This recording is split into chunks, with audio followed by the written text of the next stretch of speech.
I think everybody knows I'm Stacey Hurlin, and I'm really appreciative that you came to watch this. And you'll see in the first several slides, if I could, I would just show you all the beauty of Greece. This is a different theme entirely to it, but I snuck some of that in. I first want to thank, though,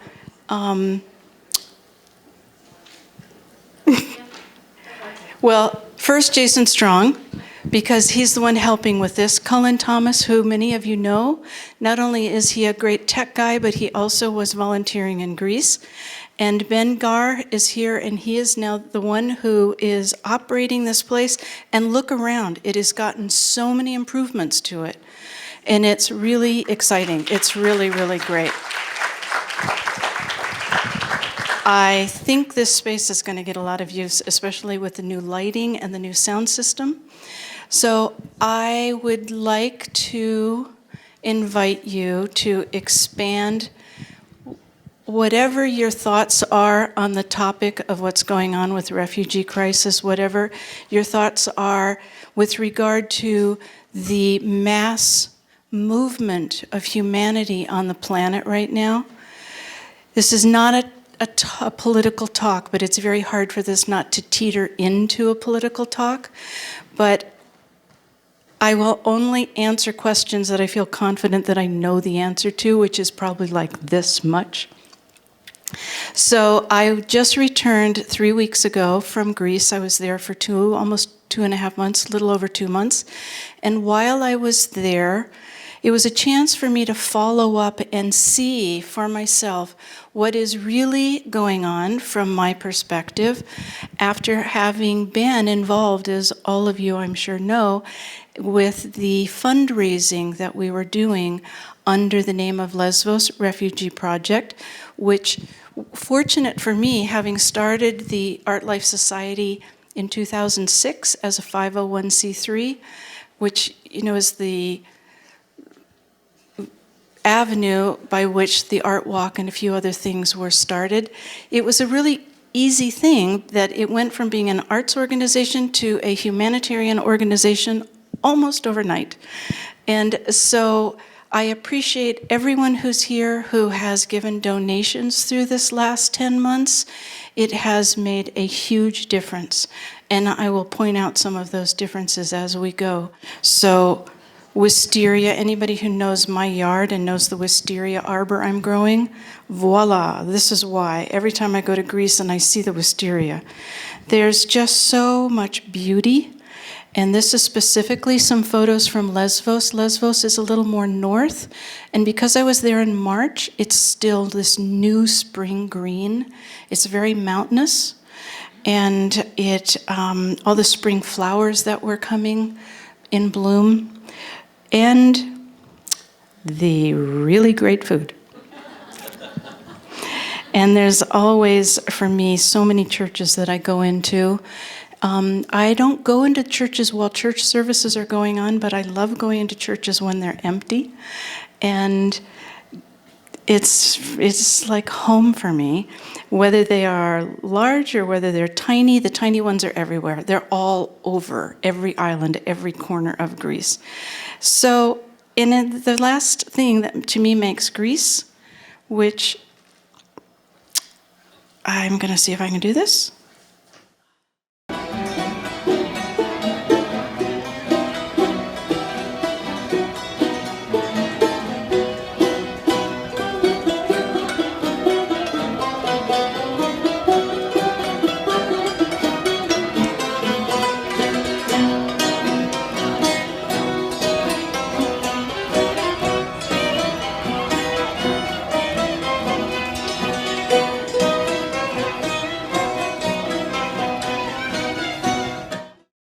This is a mural that's at the port, and it tells everything. I have not been to Greece when I have felt such an undercurrent and not so undercurrent of concern, real concern. They had concern before the refugees came, but the mural kind of comes right at you. Because I love maps, here's some maps. Okay, so The upper red square is the island of Lesvos. You can see how close it is to Turkey, which is why you can understand why it has been in the position it's been in, receiving so many refugees arriving. So far from the mainland, but so near Turkish border. It would take, if you were a tourist and you were paying someone, it's about $60 to cross there.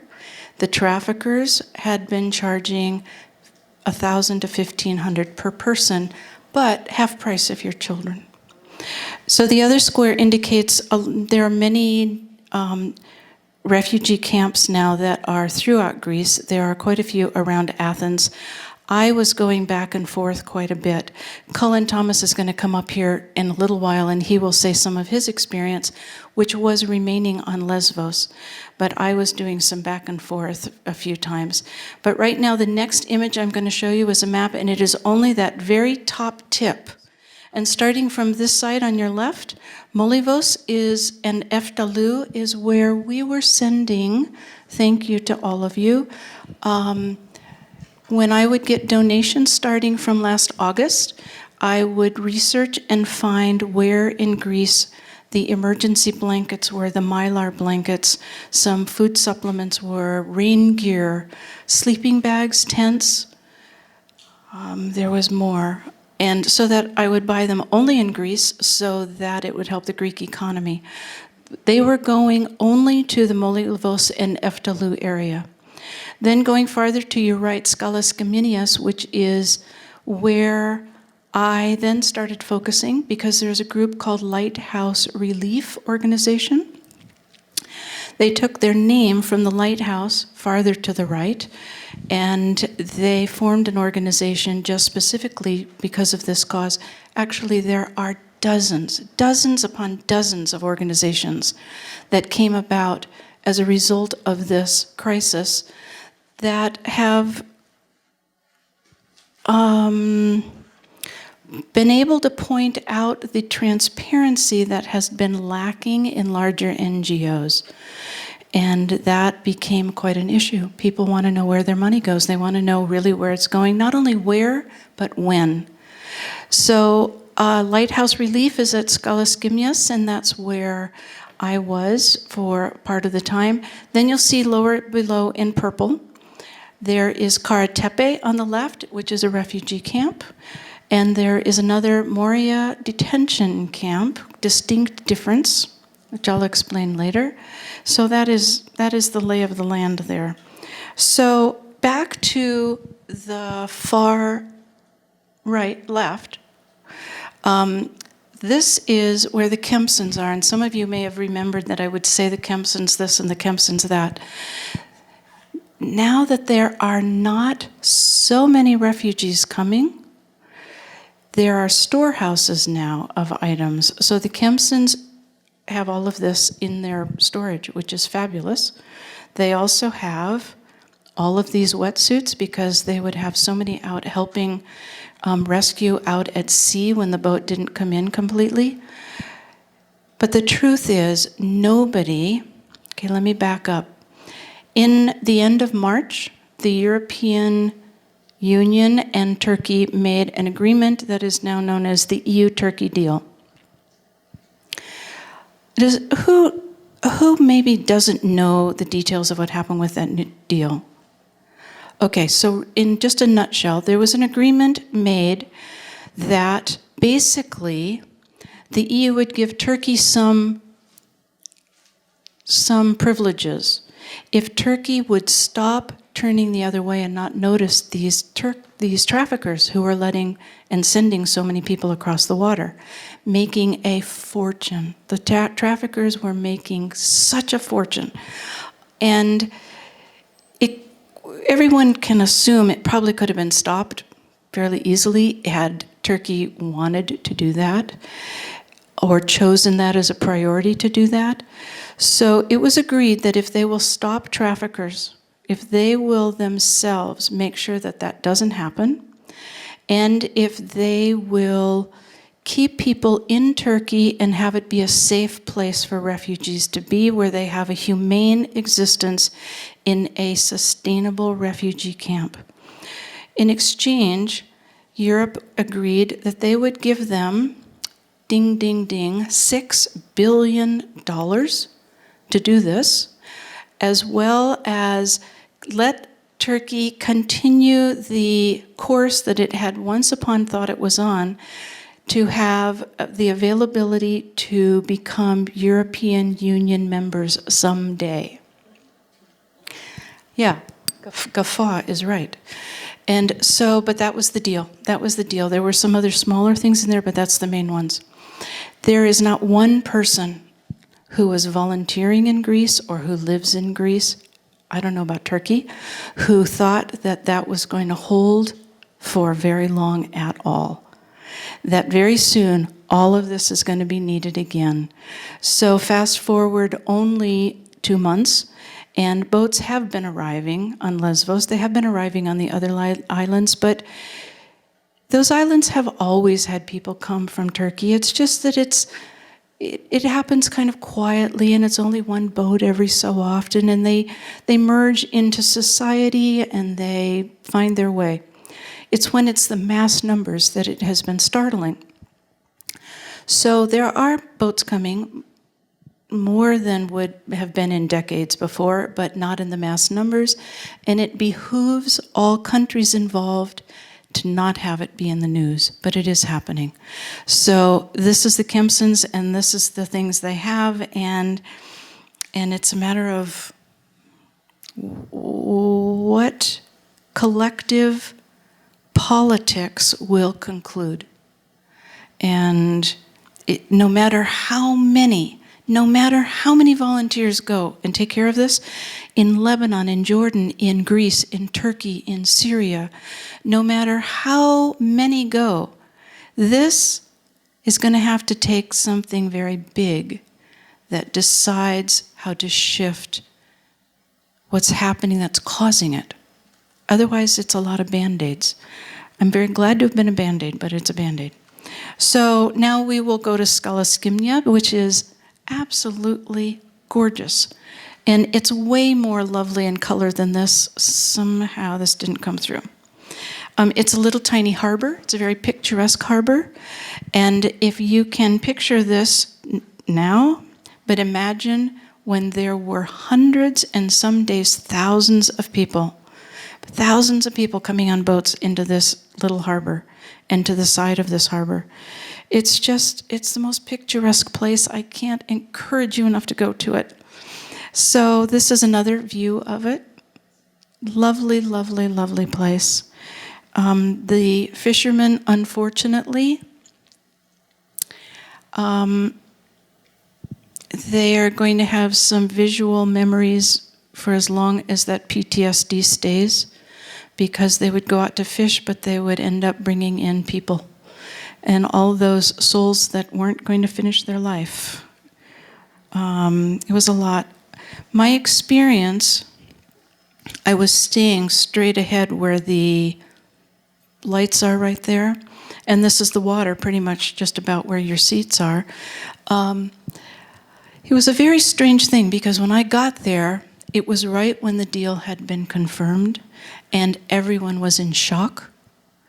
And the boats still came for a couple more days, but they were trickling in. And they were being stopped by Frontex, which is a military boat, and being stopped by the Coast Guards and being stopped by the Turkish Coast Guards, and in some cases being sunk, except that used to happen more. Instead, they were being sent back to Turkey because somebody was getting some pay if they brought boats back.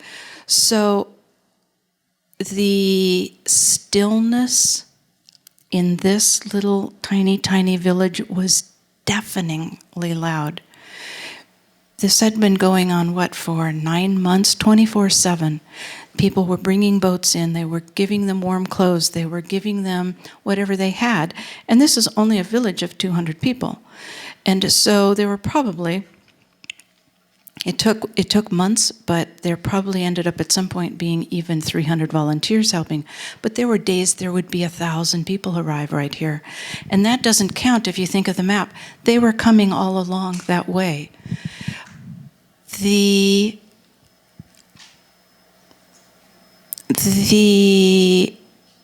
when I would have conversations with those who were running the cafes and different things there, the little shops, like one woman said, I had a cafe, but I had to keep working the cafe even though we were helping everyone.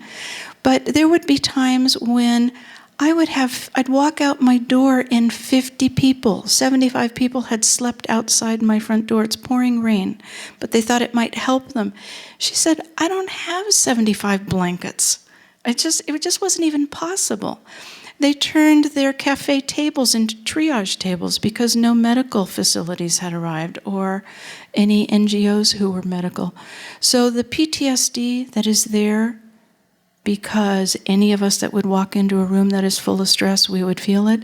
It was so thick I could hardly...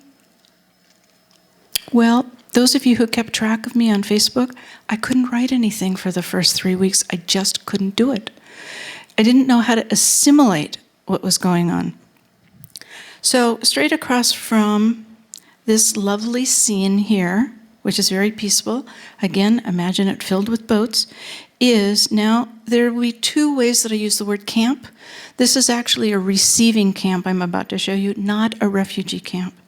When refugees would arrive on the boats, people from this organization, amongst other organizations, would go out, they would get them, they'd get them food, they'd give them some hot tea, they'd change clothes, they'd take care of the babies who so often had hypothermia. And these are just some pictures of the camp. So this camp was completely set up out of need by different volunteers. At no point was there probably less than volunteers from 10 countries. It was an amazing thing to see the flow of help that came from around the world. And, you know, you're instantly bonded, and there's the board on the back saying what we're going to do next. And they had done so much. They had set up a children's center and a women and children's area, which is important to that culture. Washing stations, how to use everything from the lifeboats. If you look at the picture on the upper right, the traffickers in Turkey, no, I won't say the traffickers, those who had shops and they were selling things that would be needed for the trip across the water, they were selling life jackets that did not have life jacket material inside. The very worst of them had grass. Most of them had this kind of foam, which wouldn't keep anybody up. In fact, it would make you sink. But here it works for benches. And I can't look. I'm telling you, all 3 weeks I've been home, everywhere I see a pallet, I think, oh, we should take it home. We should take it home. Somebody needs it. These are the coolest thing. They are solar lights. They laid them on this pallet during the daytime, and in the evening they would be all over and light the whole camp. This is the kitchen, which served many hundreds of meals and hot tea, and just touches that the camp had made. And again, I don't, this is my experience, I do not believe that there is a finer group of volunteers than those who came to this crisis all last year. The most amazing, kind-hearted, intelligent, resourceful, and a lot of them are young people. I'd say at least 65% of them were probably under 45. And actually some of them in these pictures, they're like 25 years old. I think early on there were more that were older, is what I've been told, but there were some that were younger at this point. But, some of them deferred their college loans longer. They all paid their own way. They all set aside so many things of their personal life, and they came for weeks. Sometimes they ended up staying for months. And these are my favorites. So, this is, I can introduce, Cullen Thomas again, who was an MSAE grad and an MUM grad, and now is on faculty at MUM in the film program. And what we couldn't post on Facebook, this is his sister, Shannon Thomas, and she didn't tell work that she was coming here, so we couldn't post any pictures of her on Facebook, but you get to see it. So if you remember on that map at the top of Lesvos, the Caracas Lighthouse, I'm going to leave it to Cullen to say, but I'm going to guess he will tell you he was with fabulous people. Yes? Here he is. Cullen Thomas. Hello. Yeah, so most of you know who I am, I guess. My going to Greece was a community effort. I could not have done it without the support of everyone who contributed to help me pay for airplane tickets and my time there. I was there for about 6 weeks. I spent basically the whole time at Caracas Lighthouse, which I see is the next picture here. This is Caracas Lighthouse. That tent was mine.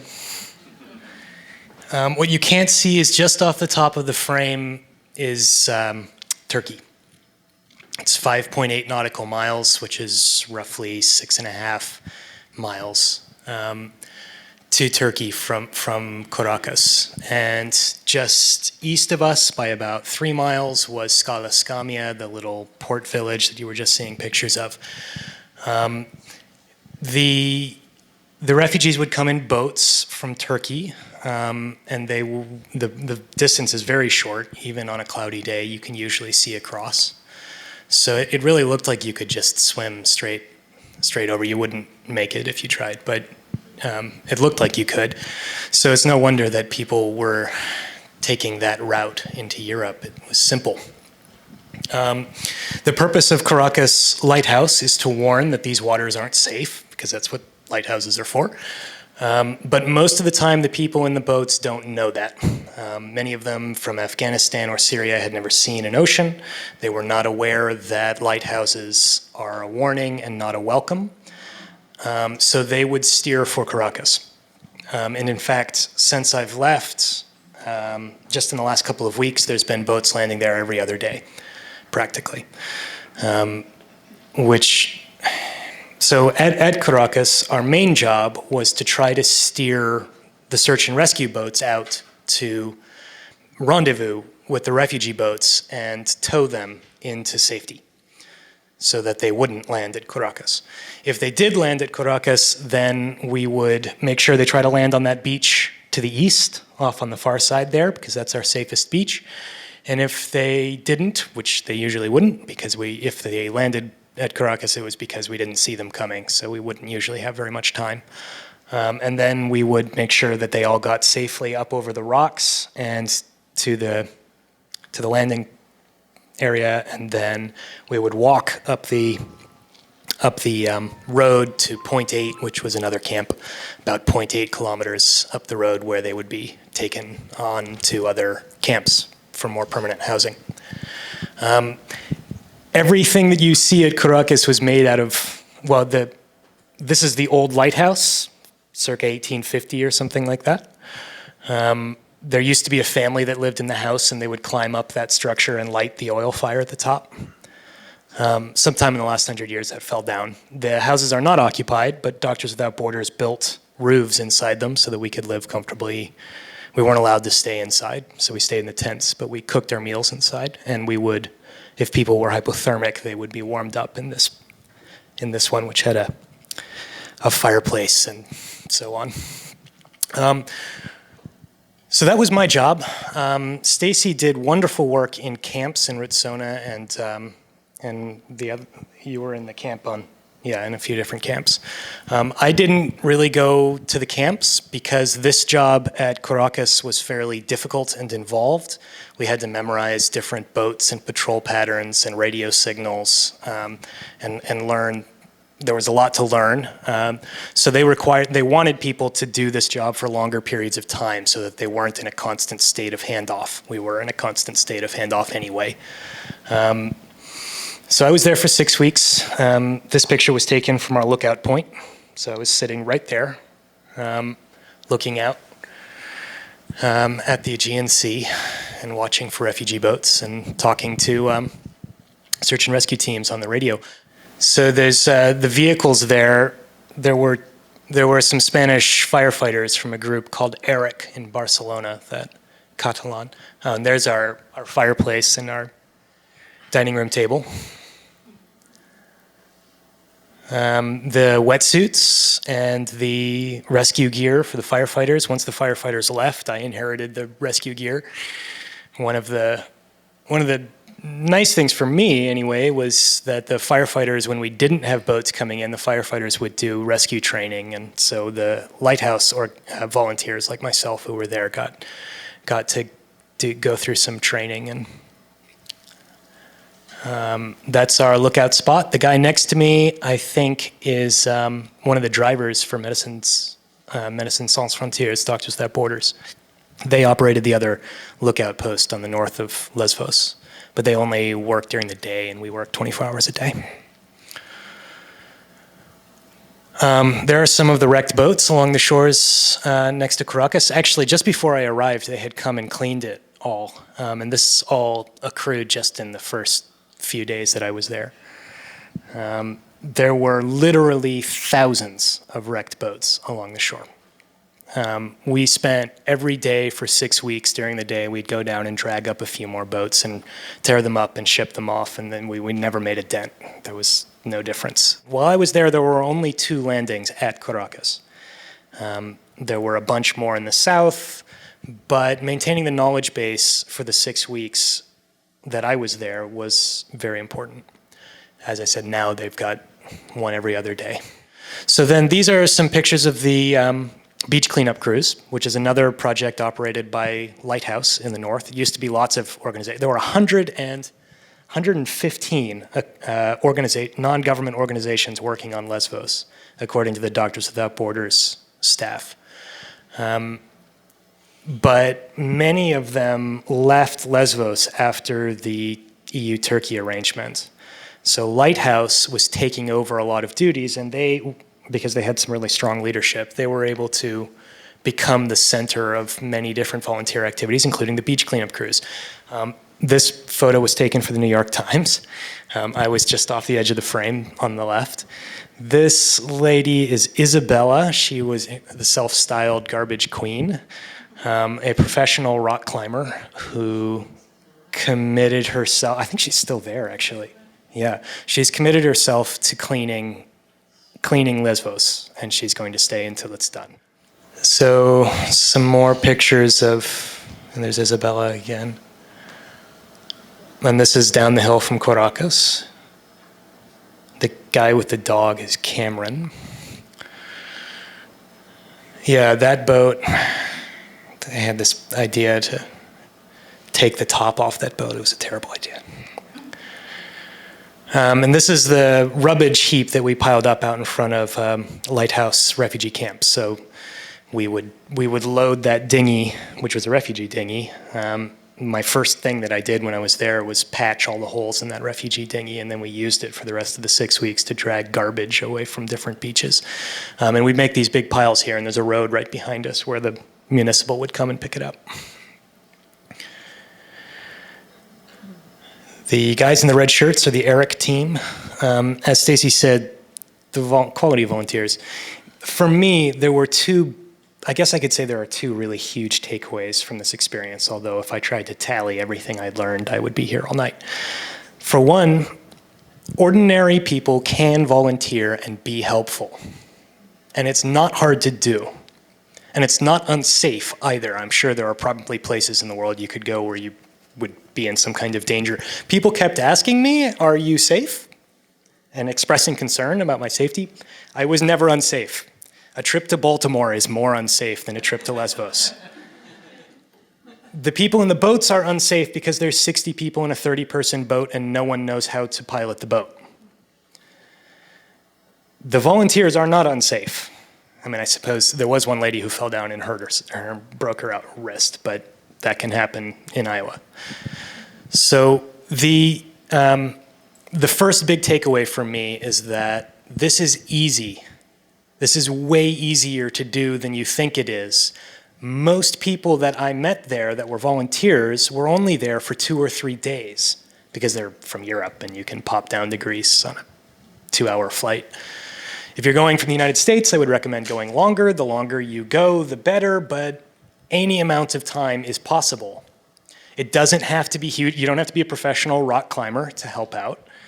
It doesn't have to be physically demanding. There are an infinite number of small jobs that do require hands. Anybody can do it. It is not a scary thing to do.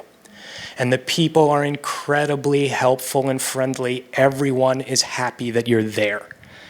Even sometimes locals aren't all that thrilled about the mass immigration moving through their land, but they are always happy to see volunteers who are there to help.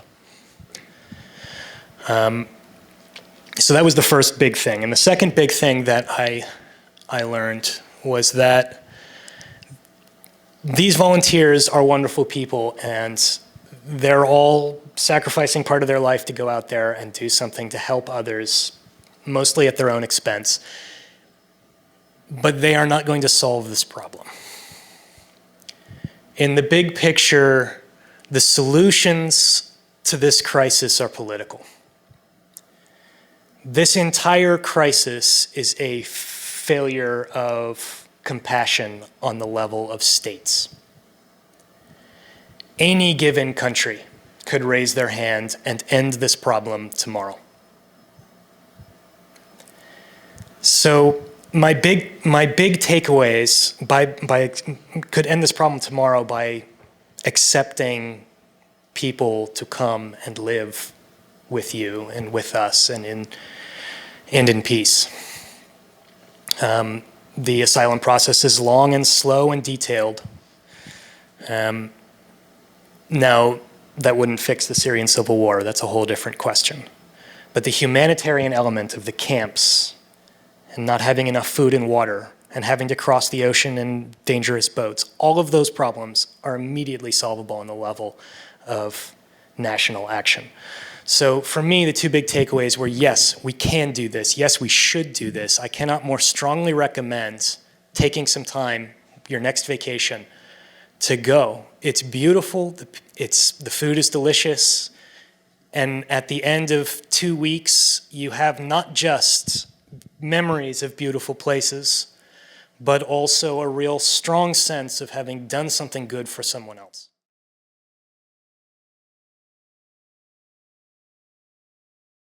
This is what I'll say. She saw the problem. And the problem that she saw was that there were piles. If someone goes to the landfill, they will see thousands of blankets. They will see thousands of shirts and shoes and sweaters and jackets. And so everyone is getting new things that are donated. She has created a system that has thus far saved more than a ton of blankets and clothing from the Lesvos landfill. And that was as of a month and a half ago. It is probably much more by now.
one of the things that I did that many of you who had been donating, your money went towards this, I earned my scout badge called a dirty girl. And this woman here, Allison, what's Allison's last name? She started a brilliant thing. You can imagine boats arriving all through all those cold winters when it's rainy, all those different times, and people would be given blankets immediately, but they couldn't carry wet blankets. They were already carrying 2 children, and they were carrying a bag, so the blankets were being left along with wet shoes and wet pants and everything. And the landfill, which you just got a glimpse of, the landfills were getting filled with things that could be recycled. So she started working in collaboration with a laundry service that does hotel blankets, and worked it out that the laundry service would pick up all these blankets from certain stations, clean them, bag them, and she could redistribute them. And it has saved 160 tons to date. I think it might be a little more than that by now. And plus, she's such a kick. It's so much fun. So there were always some volunteers helping her with that. This is a couple of the pictures, and Shannon was one of the dirty girls. She has now earned her credit as a dirty girl. And so this is only a small part of one of the landfills. There are 2 landfills like this, and they are 12 feet tall, and every one of these things in here, it's a jumble of, rubber boats, life jackets, shoes, teddy bears. It's all in here. And so back to Dirty Girls, that was only to make a difference with things that could be washed and sterilized and reused. This was, you saw when Cullen's group and all of them cleaning the beaches, they would gather everything. Truckloads, hundreds of truckloads would be bringing it all into here at an interior part of the island. And it is appalling, it is more than appalling, that those that were selling and outfitting people to get ready for the traffickers to bring them across the water would sell to those who are coming little swimmies for the children's arms, or little inflatables like this. So often the neck was inflated, but not the main part. And so this is actually hanging in Lighthouse Camp as a comment. And the little heart note says, "This is why we do what we do." So I was doing things in a few different places. There were several days that I was helping in a camp called Karatepe, which is one of those ones that was in purple with an arrow pointed down. And this is really a refugee camp. It's not a landing camp. This camp had 800 people, but the few days that I was there helping, it had swelled to 1,200 people because they moved quickly 400 or 500 over from the other camp because the Pope was coming, and he was coming to the other camp, and they didn't want it to look too crowded. So all of a sudden, this camp had to feed 400 more people than they were used to feeding. And this little one in the middle, she will forever be in my heart. Tahama is her name. She helped deliver food. She's a Syrian, and she walked with us. It took 5 hours to deliver food to that many people in scorching heat. She walked next to my side every time. She kept track of who hadn't gotten their banana and who. She was so on top of it. At the end of 5 hours, we were fried, and she waited until then to get her food and her banana, and she offered it to all 5 of us before she was going to eat it. And I found it fascinating that this little girl on year left was a Greek. These were all Greeks that were helping. They had started their own organization because the food that was being given to everyone at the camp was, what's a more polite word than what I'm thinking? It was really, really bad. It was more than really bad. It was not even suitable for someone that you don't like. And so they just took it upon themselves, and they would come in and they'd make huge vats, and they would sometimes be at one camp and some days at the other camp. Anyway, this little girl is a Greek. She's stirring the food and spending time talking to this one who's going to deliver the food. That one is a refugee. This one is a Greek. And my thought was, can't we just let the kids run this world? I mean, so this is volunteers. I think one in pink is from England. The other two are, I think, both from Spain. Spain had a very huge presence amongst the volunteers. Oh, wait, let me go back. Oh, it is here. So thank you. I'm going to give a shout out, thank you. For those of you, there were a couple of people who gave me donations specifically that they wanted them to be used for natural medicines. So I took quite a few of these that used to be called Tramiel, now it's called tea something. And because this doctor is from England, he was very familiar with homeopathy. They were very grateful. So they received boxes of them. There are several camps that I gave many of the medical things I took. This is one of them. And there was some sweet, fun things going on. One of them was, there was this young guy. He's from Wales, I believe. He lived on a boat in the harbor, and he would just come every day at a certain hour and give the kids a clown show. It was just by himself. That's just what he decided he was going to do. And this lower picture down here, I put it here because there was a group of volunteers who started an evening movie every night. It would start out before dark with the little ones who would just run in circles. And then it was like the young preteens who got to choose their own music, and they would just get out and have fun. And then it was a Syrian movie every night. And I put it here because Shannon was helping with that for many nights while she was in Greece. This is a 4-part picture.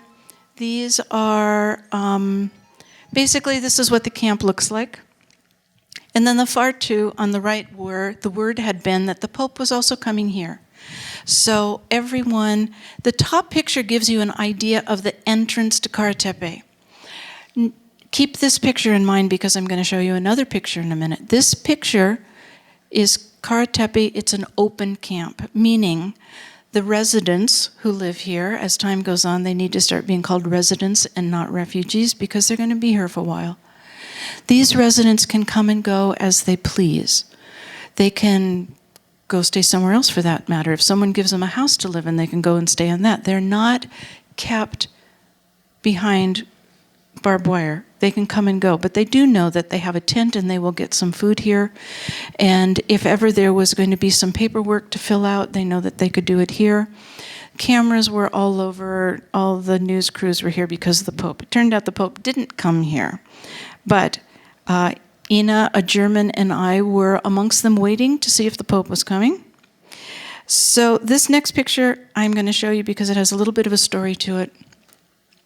This woman and her, let's see, Mahmoud must be, in this picture, 3 months old. I think, maybe he's 4 months old. He came across the waters as a 2-week-old, as many, many, many babies did. There's even cases where it was so much trauma they gave birth once they got onto the beach. But in this case, I was sitting with them. I had gone back to Karatepe because I had been asked to come back for another reason. And while I was there, some Canadians had found out that I was going back again and asked me if I would interview this family. So I said I would be happy to. And it's a terrible picture, I'm sorry. I lost my camera the first day in Greece, so everything is with my cell phone. And photos weren't my priority. But this is Beko is what he goes by, as a nickname. The guy in the back I don't know, but this is the family of 3. Their papers were for them to register for the first step towards the possibility of getting on a list to maybe be considered for Canadian acceptance, which is not less than a 3-year process. So we're filling out these papers, and the details of these papers, it was a 6-page thing. He speaks English, she doesn't. I'm filling it out for them and explaining some of the things that needed to be explained. And you had to fill in every last thing, meaning the day, not just the year, the day your father was born, and where, what city, when he died, if he died, the day your mother was born, down to the day, what your education was. You couldn't leave anything out. You had to say what years you were in elementary school, but they didn't call it that. What years you were in high school, when you graduated, what jobs you had. You could not leave out a month. If you left out a month, it had to be thrown back out and you had to do it over again. So we're going along, and I said, and he said, but I can't tell you what I did in that month, and I can't tell you what I did in this 2-month period. I said, well, what were you doing? He said, I was kidnapped during those times. And it was just like, you were kidnapped during those times. And so I'm thinking, I'm filling out maybe an important document. What do I write? Do I write kidnapped during this month? I mean, it was just a different reality. There was at least once every 3 days, I had to take pause and realize, Stacey, savor every experience and every person you're meeting, because it was not my usual life by any means. But added to this story, when the Pope did come, and you know that he took in 4 or 5 families that he met with, and then he took 3 back with him. This is little Akamad. They were one of the 5 families that did go over to the other camp for the day. They were in the Pope's presence. They did not go to Italy. They are still back in Cartepe. But Biko turned to me when he showed me another photo, and he said, I think my son is blessed.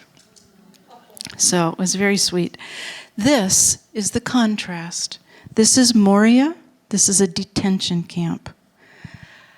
Now, let me say one more thing back about Cartepe, but I won't go back to it. Cartepe is a camp that has many people who were, for one reason or another, more vulnerable. Either they had had extreme grief, or they have physical results of war, or they are being sought after by somebody or another, things that I could not really ever understand, amongst many other people. This is Moria. Moria became a detention camp just overnight. I don't know why. Nobody knows why. Nobody can get it. There are children in here. They are not getting humane treatment. They're not getting the care they need. There are too many people here. I don't know what else to say about that. We did walk on the outside, even though this bottom picture appears to be outside the camp. They are actually inside the camp. The whole thing is inside the camp there. There are only a couple of groups that are allowed to go in there. Lighthouse was not one of them, nor could just individual volunteers like me go in there. So this woman here, I suppose I could have caused myself some bad future experience, but there were a few of us that had gone to this fence, and a couple of them were talking to a man through the fence, and he was giving some things about his experience. And this woman looked so sad, so sad. So she came up to us, and I quickly took her photo, which we had been told, do not under any circumstances take photos. I don't always follow rules.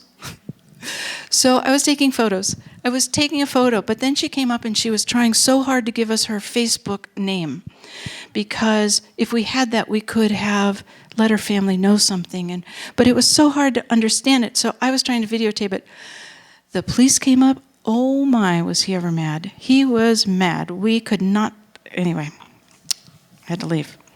I don't know, this picture just says what it says. This is another picture from Moria. I don't know. I don't know. And I'm going to add something here, added to what Cullen said.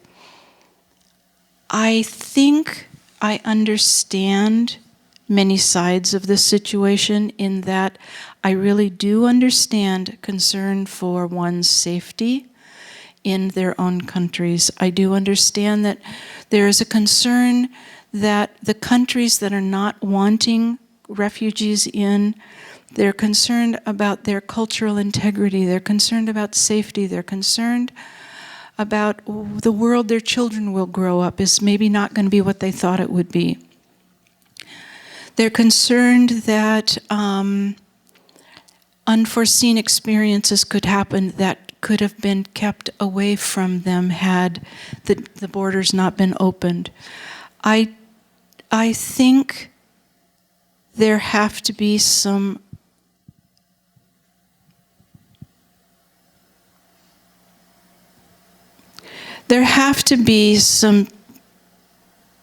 I'm not even sure how to phrase this.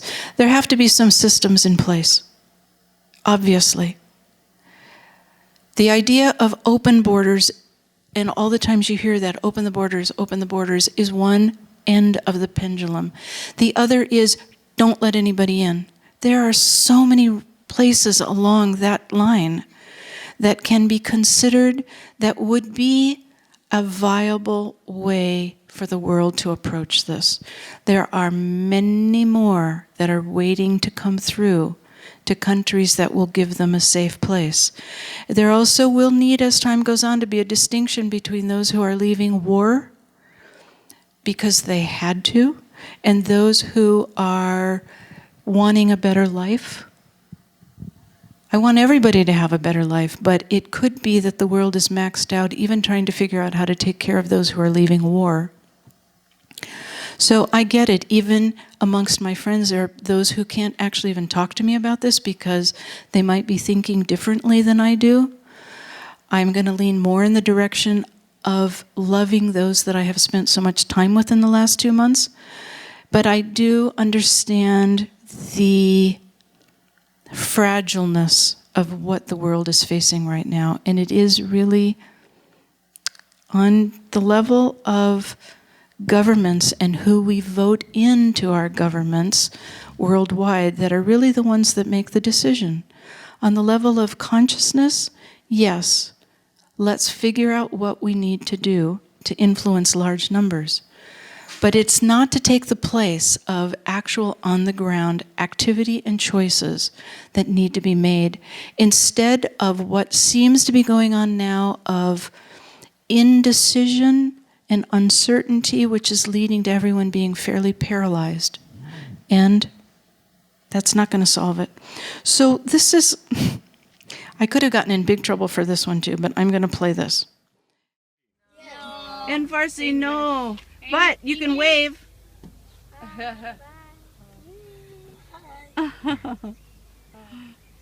In Farsi. And where's your mama? Here's Mama. Uh-huh. Mama is in the house. Uh-huh. Are you brothers? Yes. You're all brothers? You mind if I take a picture? Not Can I take a picture? Yes. And are you all brothers? Yes. All five boys, five yes, brothers? yes. And Mama's inside. Where's Daddy? Yes. Where's Papa? Where's Papa? Yeah. Papa is in the Afghanistan. He's where? In France. In Afghanistan. In Afghanistan. From? You're from Afghanistan? They're from Afghanistan. And how long have you been here? Ma, Baba, Sudan, Europa. Mama, Afghanistan. How do you explain to those little boys that they can grow up and be contributors to society when they are losing years of their education? They are the ones who will be the leaders of their country. And what will be the basis of the decisions they make? That some very confusing and not very kind things were going on. It's always the children that I'm looking at. So, throughout the islands, there now is a presence of police and border force and border patrols that Greece doesn't usually ever have to deal with.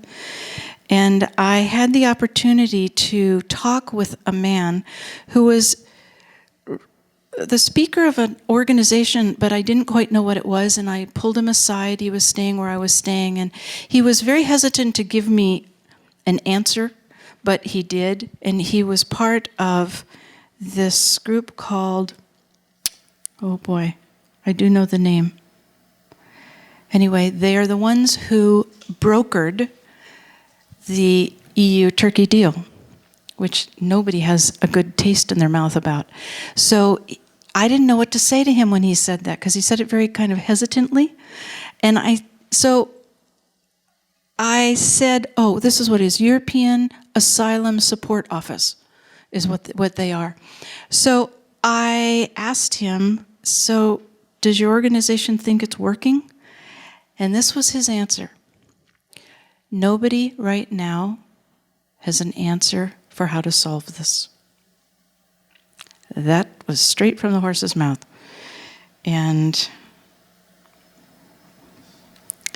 so beautiful little places like this, lovely harbors, they still have all these patrols outside in the waters. And as Cullen said, this is from 2 days ago, I think, 3 days ago. Boats are arriving on Lesvos, which means they're also arriving on Chios, they're also arriving on Kos, they're also arriving maybe on Samos. And we all know they're also coming up now to Italy from Libya, and that is very large boats. This was just a few days ago, and you may have heard about it. Amazingly, they think everyone survived on that one, but there was another one the next day. So this is in Athens. Athens Port Piraeus has several ports to it, a number of them. There were 3 ports that had just had refugees in them. Now they've narrowed it down to 1 port. I believe by July they were hoping they wouldn't have any. But this is nonetheless people who have nowhere to go. This is what's happening. There's a group that goes to Athens and brings them food. And this now is one of the camps outside of Athens, Ritsona camp. This is where I spent a month. I went back to Lesvos for a few days there, but I'm wanting with these photos to give you a taste of these different locations. But with every location, there could be another whole story of telling you the stories of these different things going on. But this is Ritsona. It's a camp of 700 people. And the way this happened was, so fast forwarding, when they took everybody off all the islands, which was an overnight thing, literally overnight. They took everybody except for Karatepe and Moria, but they took everybody off any other possible places. And they moved them into makeshift places all over the mainland of Greece. There are over 60 locations all over Greece that are now just sort of like hot spots. They call them something like permanent temporary housing locations or some ridiculous thing like that. And they are most of the time either in army bases, military bases that have been empty for years, decades, and crumbling, as is that one, or they are in the middle of fields, or the military, most of Greece was given 2 days' notice. You will have 400 people coming, you will have 1,000 people coming, you will have 600 people coming. So in this case with Ritsona, they had 3 days' notice. They had to get out the army tents that they had probably hadn't used in who knows how long. They cleared this space, they cleared out a gravel area in the middle because no building is safe enough for anybody to actually be in. And they set up tents. And so this is it. And when I got there, they had 3 days' notice. The refugees arrived by buses. They were still putting up the tents. There was no NGOs there. Nobody was there. There were no volunteers there yet.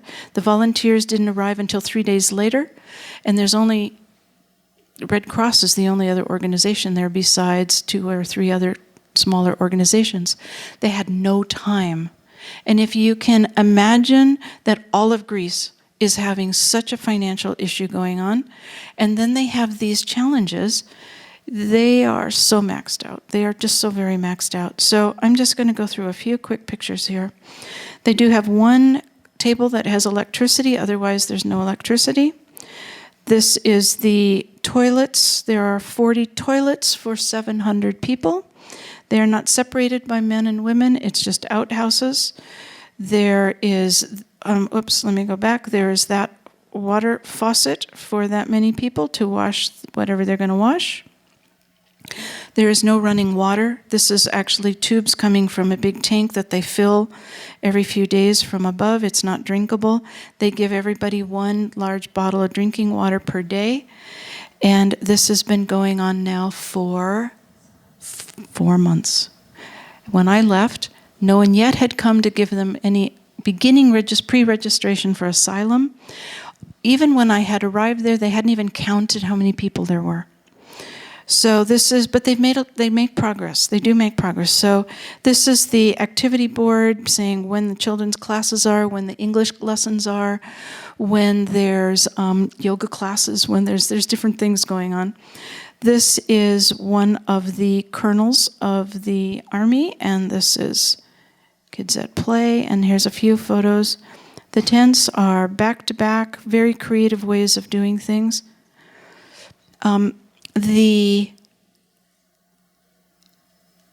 Most of the people at this camp, all the people at this camp, are Syrian with only a few Afghan, and there's one family of 28 Yazidis. Yazidis, you know, are a form of Christianity.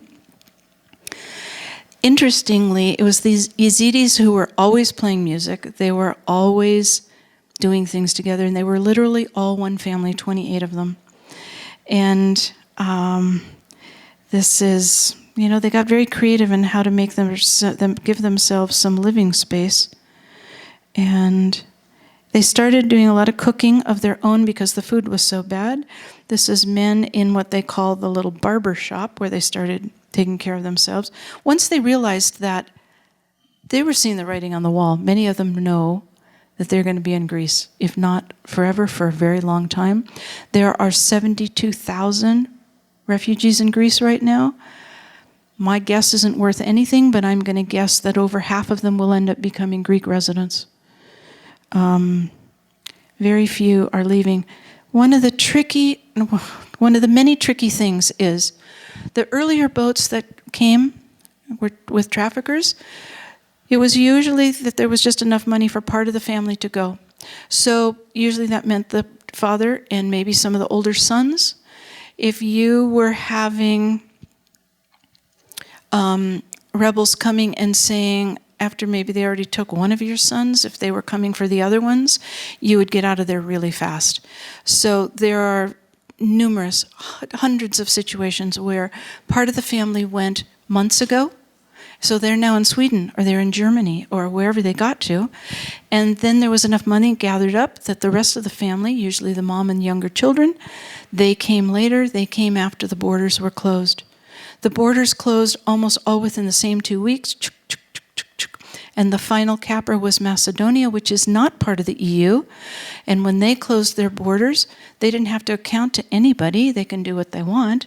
And that left 14,000 people, most of them women and children, at the northern border of Greece throughout a rainy season. And so only about 2 weeks ago did they close that border, and they've moved everybody away into camps. But the challenge is that first part of the family that could leave, that made it to wherever, they're only given asylum for that country. They do not have legal papers to even go into the neighboring country. If they're in Germany, they can't even go to Sweden. They can't go to Denmark. They can't go to Spain. They certainly can't come back to Greece to the rest of the family, legally. And then the part of the family that's in Greece, they cannot go back. They can't go forward yet. It'll be at very least 1.5 years for some of them. For others, it's going to be a lot longer. A lot of families split up, a lot of education halted. So this is food distribution, and I'll just go through this kind of quickly. It gets a little intense, even though there's never any violence, but you have a lot of people who are waiting for the next food, and they come to this window and they say their tent number and they get the food. This is where it's all stored, it's catered, it comes twice a day. There are many volunteers who, upon leaving, they decide they've maybe came from home with some extra money or they want to spend some money. They will buy like just 2 zucchini for every household, or they'll buy everybody some oranges, or again, the volunteers are, I can't say enough about the volunteers, and they have fun and they post for pictures. People ask me, what did I do when I'm there? You know, those of you who are taking care of somebody, maybe your family or your parents, you wonder sometimes at the end of the day, what did I do all day? There are times that it would be sitting, hearing some of the stories, there would be time taking care of their children, there'd be time, there's so many things. So this little baby, believe it or not, in this photo is 11 months old. She was very malnourished, she wasn't thriving, she was in the hospital for a while, and she's now doing better, but this is one of the older sisters. And this is a mural done by a fabulous muralist. He's one of the Yazidis. Although I have to say, I say that, but when everyone is there together, you're not looking at anybody other than, oh my gosh, you love your kids too. But this is him, and this was the mural, and it was heartwarming for everybody. This is Irene. She's from England, and this is an example. They have nothing, but they wanted nothing more than to have you come and sit in their tent and eat with them. So that happened often, and they would make wonderful things, adding the cruddy food that they had and making it better. And, oh wait, did I show you? Yeah, okay. Volunteers. Sometimes it's sitting with someone and doing nothing other than what is the obvious. Just do something that passes his time and makes him happy. Okay, so this is, I'm going to play this one. This is the Yazidis. And I said something one time to one of them. The muralist is actually one of the Yazidis. And I said to him, I said, you know, I do notice that all of you play a lot of music. And he said, it's our way of getting through everything. أيا جارة أيا جارة هل تشعرين بحالي مع هذا الهوى نوى ما ردوني بشكل ما لأنه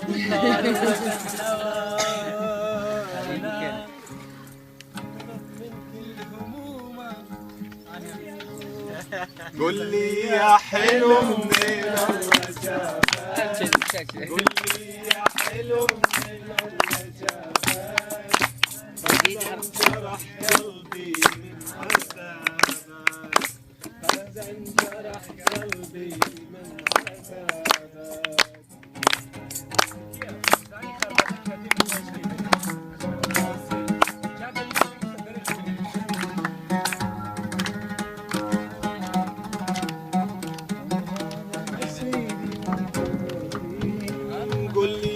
شفت من الأسية قل لي وش شفت من الأسية قلبك من صخر ما حن عليا قلبك من صخر ما حن عليا قل لي يا حلو من الرجاء قل لي يا حلو من الرجاء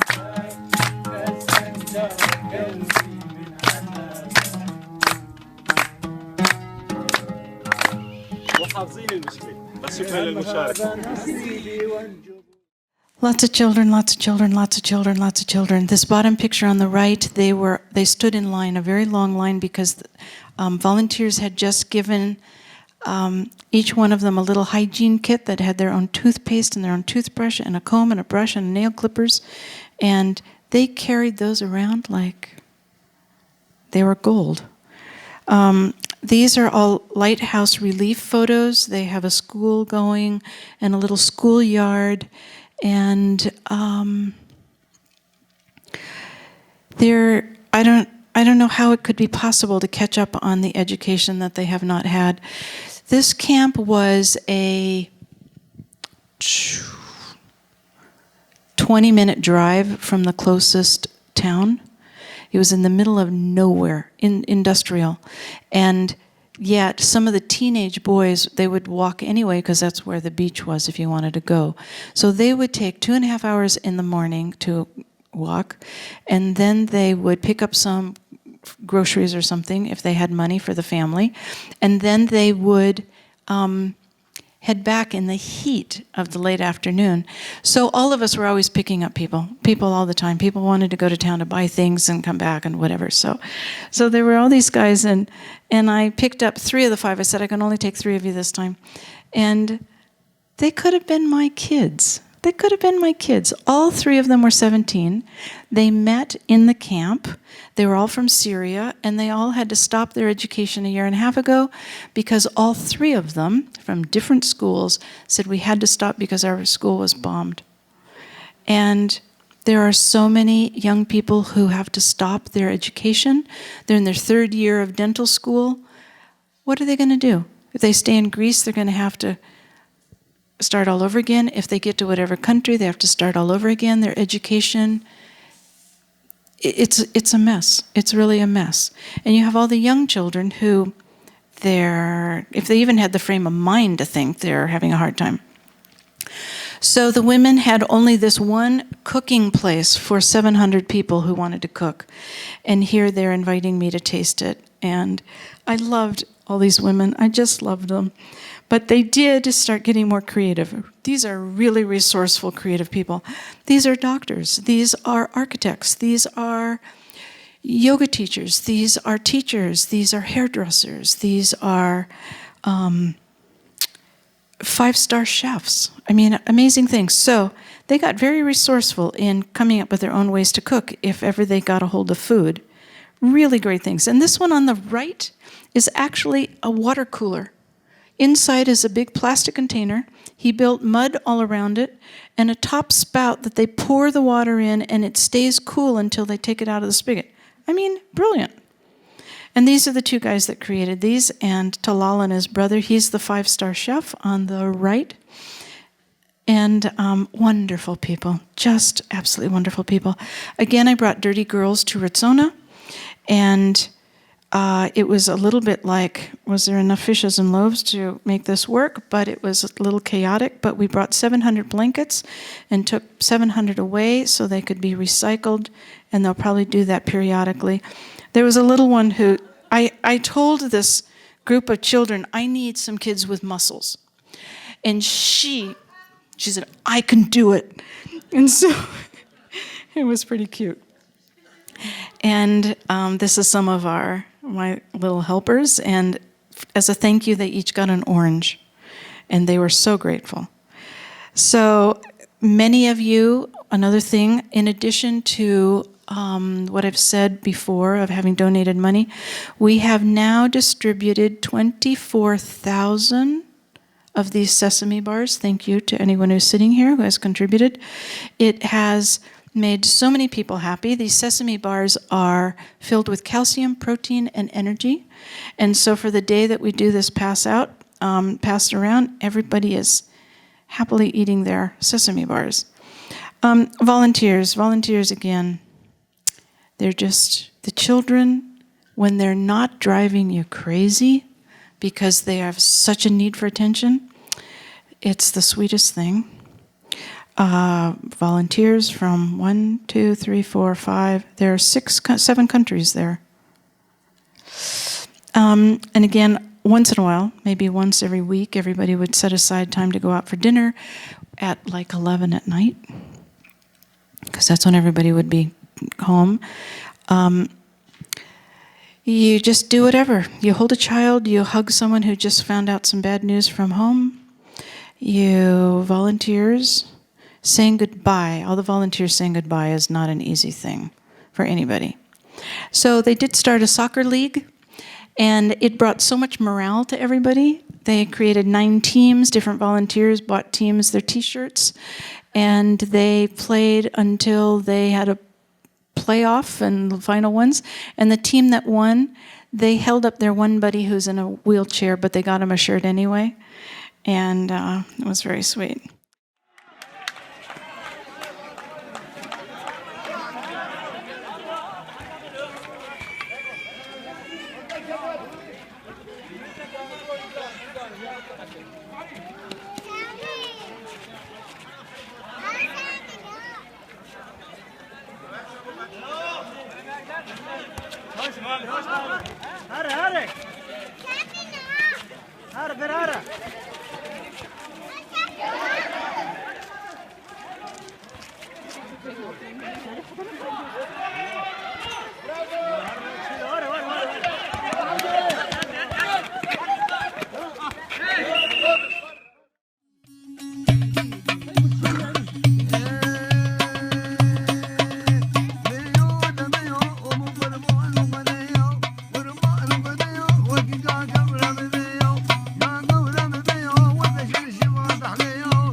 Yes. Yeah. Yeah. Well, you know what? I don't know the answer to that. Actually, I don't know the answer to that. Yeah, sorry, I need to repeat the questions. Diane just asked if they brought instruments with them. I'm going to assume so, but there are places to get similar instruments in Greece. I do know that one of the volunteers got new strings for somebody for his instrument. So, and someone else needed the skin that goes on top of your drum. They got new skin for that. I don't know the answer to that. So this is another camp that I didn't actually help at, but I went back and forth a couple times because I was working things out, trying to work things out with the physician that is there. And I'm showing these pictures for a reason. This is Inofito. It's another camp that is near Athens. This didn't have very many people, but it did have a different order to it. They started right from the get-go with this idea that it's not that we need refugees, everyone needs to take responsibility for their own camp. And it actually fostered something that I liked seeing. They were building the new facilities. They were painting buildings. Now, granted, they were given some better circumstances than Ritsona, but this is actually a trailer that is now filled out as a emergency facility. And these are all items that were donated by Lesvos Refugee Project because of money that had been given to me to buy things. The gloves are Fairfield glove, thank you very much. The middle one is, which were essential, all the different hardware things that were being done. And the center is, Finiwix gave us quite a lot of toys to take. And then the top two were individual donors that had given us, more health supplements and emergency goods. The women were eager for English classes if they didn't already know it, but they also love their beauty. And that is an example of some henna. This is the women's tent. So now we're into the women's area. Because the culture calls for it, there is a need to have a section that is completely enclosed where men cannot see in, and the women can feel comfortable to take their scarves off, they giggle, they do their nails, they talk, they nurse their babies, if they're nursing their babies. And so to that end, these pictures are all part of that. This is Siba with Yasmin. Yasmin is from England. And specifically, it was pregnant women that were being taken care of by giving them extra food. And this is someone really dear to me, and I'll say a little bit more about it. And you can see by her face, in her last 2 weeks, she became so depressed because she was afraid of what would happen with her birth. This was her 4th child. I'll say a little more about that in a minute, but this is the new ISOBOX is what they're called. It's an air-conditioned unit, and it's specifically for pregnant women, and it's decorated lovely, and when it was really hot outside, all women could come in, but it was kind of meant by the donor who donated it that, these are $3,000 a box, that it was meant mostly for the pregnant women. These are more pictures of the enclosure that you can see. Women could come in and they could just relax. And if they were with their own family, even their sons, they were comfortable to have their scarves off. But if even a nephew or a cousin was in the same tent, they always had to have it on. This young little woman here just turned 18. She's 5 months pregnant. Every single woman in the camp who is pregnant is anemic. And this is Nissan, and she was due any day. And this is, Mariana is the head in Lighthouse Relief of Child Protection. So here she's holding the youngest baby in the camp. And these little ones, I was asked one morning, can you give a talk on breastfeeding? And I thought, well, I've had certainly enough experience at it. And so it is not something that the women of this culture really embrace very strongly. So they have to have explained to them the importance of it, especially in a situation like this where it is not easy to boil water. You can't boil the bottles. The sanitation is not there. The refrigeration is not there. So one mother decided she would try. So she'd been trying and she was getting better. And each time I saw her, it was just like, yes. And so these are her little girls who are fighting over the doll as to who's going to nurse the doll next. So something must have been working. So Lighthouse got another ISOBOX. This one is only going to be for women and sexual education, reproduction questions, and female care and birthing. I'm not sure if that means birthing in the tent or not, but my hope is to help them supply this. It's so essential. So, this is the situation, and I'm not very pleased about it, to say the least. The Greek hospitals are really, if ever they were very good, they are really not very good now that their economy has gone so bad. There is a lot missing. Women who are refugees who go into labor, they're taken because none of the camps are equipped for birth, even if they got all the approvals. The women go to the hospital and they are automatically, without question, given a C-section. In some cases, they don't even speak English, but even if they do speak English, they're just told they're getting prepped for a C-section. In that moment, when you're in labor, ladies, you know that you might scream at them, but if you're already worn out, exhausted, you've gone through so much grief, and it's not your country, you might not speak up quickly enough.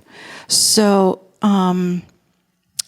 and then they spend one night in the hospital and they go back to their tent with poor hygiene and no water and the other 3 children climbing on them. And almost every woman I met, while I was there I was aware of 12 different births. Only one of them was not a C-section. And when I would meet the women and I would ask them, and how is your scar doing? They all just kind of went, of course. It's not going to be a very good situation. So in this camp, Inofita, I talked with someone who I thought thinks out of the box, and I really like that. He is a doctor with Adventist Help that is affiliated with Seventh-day Adventist. They were on Skala Skimya and on Lesvos. Anyway, he has access to purchase this bus. And he is hoping that he can come up with enough deep pockets, just amongst those that he knows, to buy this. It is an ambulance bus. Now, how cool is that?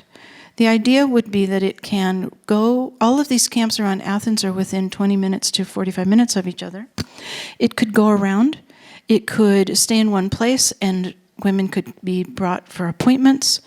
So there's possibility here. I'm not sure where it will go, but it could be outfitted. I have been trying to connect Robin Lim's trained midwives with this situation, and everybody is on board with this whole idea. Robin is ready to send these different midwives. They're ready to come. He's ready to have them come. And nothing happens very fast. So I'm still working on that. But this is Hanan, and she did have a unintrusive birth at the hospital. And this is little Ahmed. Almost every fourth man is named Ahmed. Anyway, this is Hanan, and I had connected her with a woman who is an OBGYN and an acupuncturist. She met with her a couple of times, and she assured her, when you go into labor, unless I'm in the hospital with someone who is my patient, I will come to you. Hanan went into labor in the middle of the night. She called Dr. Ioana. She dropped what she was doing. Even after she had been delivering 2 babies all day, she went at 1 a.m. She went to the hospital. She confirmed that everything looked fine, that assured the doctor to go ahead and wait 3 hours because they were already ready to do a C-section. And Hanan spoke up and said, I want to wait 3 hours. And she might not have spoken up had I not been so there trying to get these women to know when to speak up. So now, this is pretty much done. Now to me, I look at these faces. This is about the kids. They could be my kids. They could be your kids. And they are really in the midst of all of this.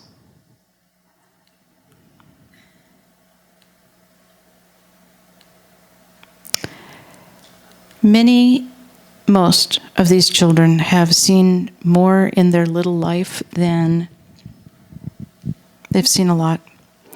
But it's also the families and the dads and the teenage boys and their fathers and, the soccer guys. And everywhere I looked, I just see my family. And I'm not seeing anything. And as Cullen said, there is not one single second, actually never when I've been in Greece have I ever had a second of feeling like I had to protect myself or be fearful, but certainly this time neither. There was never a moment when there was even anything remotely unsafe or there wasn't anything. So someone made this and I thought I would post it. It was made for Mother's Day, and you inspire us every day with your tireless will to give your children a future. We honor and stand with you today and every day. # Mother's Day. And this is just several pictures of mothers because they really have their hands full. This is her 3rd child. They can't be more than 11 months apart. There are some serious issues about birth control. One of the things that, thank you very much, our money went towards was I bought hundreds of condoms. That's not the most favored use for birth control, nor will any organization, because of politics, take claim to it. They will hand them out as they're asked, but the larger organizations can't risk that someone who is opposed to birth control will stop their funding. So I thought, you know what? I'm just buying these. And they go to the women. They did not go into the hands of the men. It goes to the women. Sorry. This woman, she feeds 32 people every day, twice a day. It's her love. They have created a tent that nobody knows about, but they pulled the curtain aside for me to see. She cooks. They all go to town. They do whatever they do. And it's her love. And all she could do was show me different photos of the big meals that she makes. And other times finding out that the rest of the family in Aleppo or somewhere else, they get these kind of pictures from somebody who has internet, and they might be smiling to us, but they're going through such a hard time. Somebody put this over their tents. Home is where your mom is. And other things written on the tents. I miss you, Mama. And thank you very much. That's it.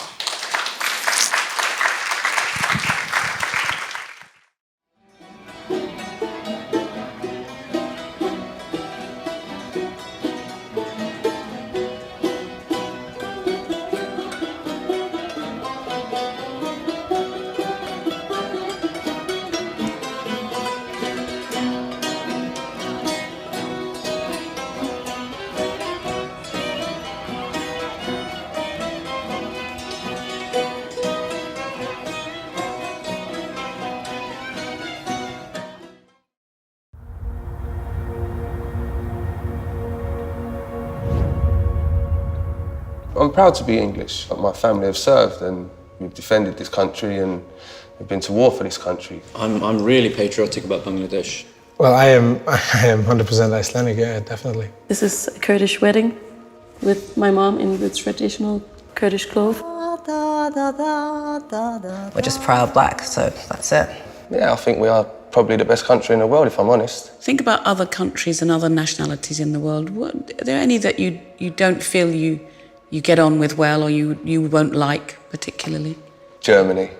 Yeah, I'm not a fan of the Germans. You might think they're a little bit...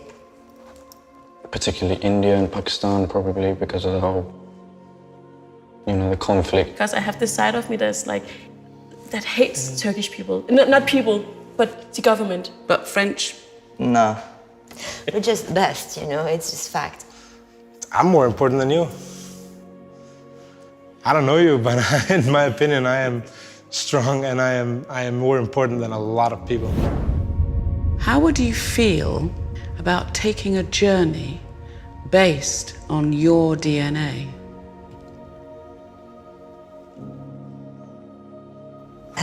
Yeah, I feel very intrigued. What could you possibly tell me that I don't know? So do you know how DNA works? So you get half from mum and half from dad, so 50% from each of them, and they get 50% from their parents, and back and back and back. And all those little bits of your ancestor, they filter down to make you, you. I need you to spit in this tube for me. You spit up to the little black line. That's a lot of spit. Right, the story of you is in that tube. What's it gonna tell me? It's gonna be, oh yeah, you're French, and wait, your grandparents are French, and wait. 100% Bengali. Solid Iraqi. I'm Cuban. You're gonna tell me that I'm English, like I've told you.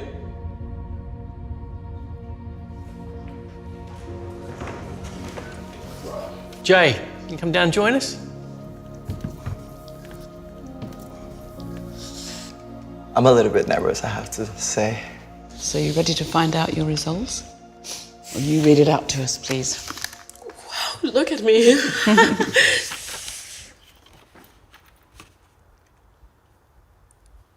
Oh my God.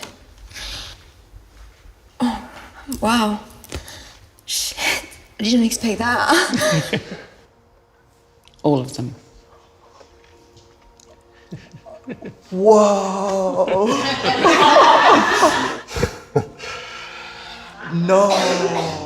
No. Caucasus, which was Turkish? Yeah. Eastern Europe, Spain, Portugal, Italy, Greece.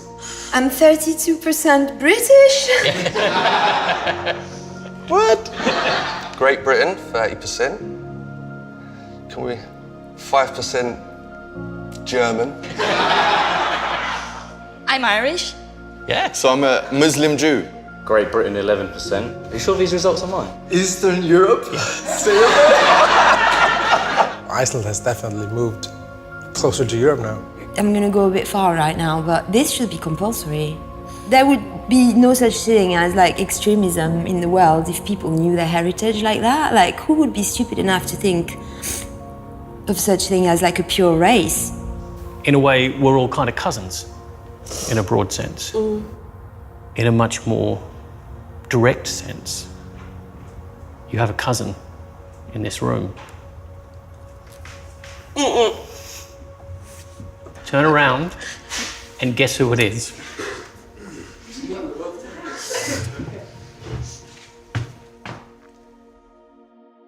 Wash? Yeah. What's that? Why don't you come down here and meet your cousin? God, this is the best.